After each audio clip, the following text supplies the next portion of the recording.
Astuce numéro 6, examen théorique de la SAC. Quelle est l'option avec toutes les fautes? Pour cette question aussi, il faut lire l'intitulé de la question, il faut bien observer les numéros dans le but de savoir qui a fait une erreur, qui n'a pas fait d'erreur. Je vais utiliser la technique d'élimination.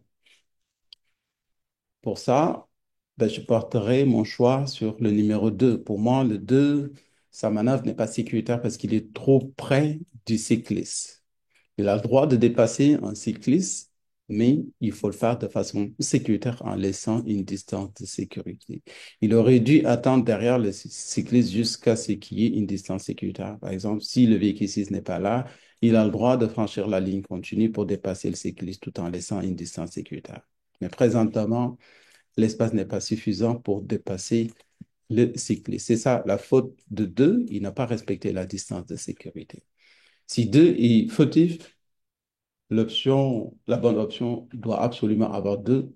Je peux déjà éliminer toutes les options qui n'ont pas 2. Alors, je sais que la bonne réponse ne sera pas le B parce que je n'ai pas 2 à l'option B. Deuxièmement, analyser cette situation. 4 continue tout droit. 3, il a clignoté pour dire qu'il tourne. Ben, on le voit même, il est en train de franchir les lignes pour tourner, pour aller dans une entrée privée. Entre les deux, qui a la priorité? Forcément, la personne qui continue tout droit, même si c'est un cycliste, il continue tout droit, il a la priorité. C'est toi qui tournes qui n'a pas la priorité.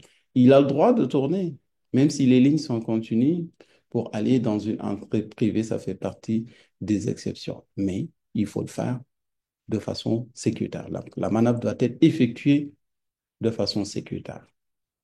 Donc, 3 a fait une erreur alors. Donc, si 3 a fait une erreur, la bonne option doit absolument avoir 3. Je peux éliminer toutes les options qui n'ont pas 3. Donc, je n'ai pas 3 ici, je l'élimine. Je n'ai pas 3 ici, je l'élimine aussi.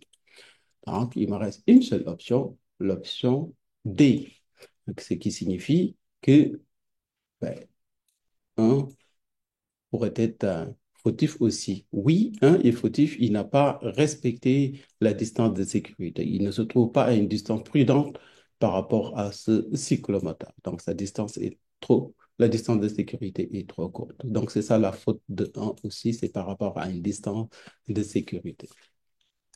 6 est correct. Il a le droit de signaler son intention, couper les deux lignes continues pour aller dans une entrée privée, même si la ligne est continue. Il faut juste qu'il le fasse de façon sécuritaire. 5 aussi est correct. Il a le droit de mettre son clignotant puis d'aller dans cette entrée privée. Il faudrait juste qu'il le fasse de façon sécuritaire. Donc, la bonne option ici, c'est 1 par rapport à la distance de sécurité, 2 par rapport à la distance de sécurité, 3, c'est une question de priorité. C'est ça les erreurs pour cette question.